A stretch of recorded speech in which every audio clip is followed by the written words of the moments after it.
kaya. Hindi nila yata kaya yung ano, laki ng lure.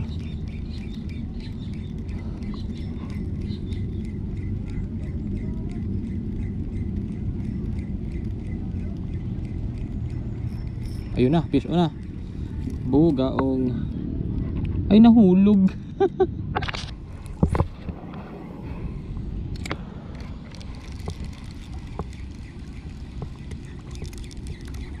Ito ano to? Uy, fish on nga. Fish on. Ay, ang liit naman din. Sobrang liit naman din. Oh. Ay, sorry. Tamaan pa naman sa mata. Pero mabubuhay pa yan siguro. Wala na, tagilid na siya. Uy, langoy. Ay, mabubuhay pa yan. Ayun, lumangoy na siya. Subukan.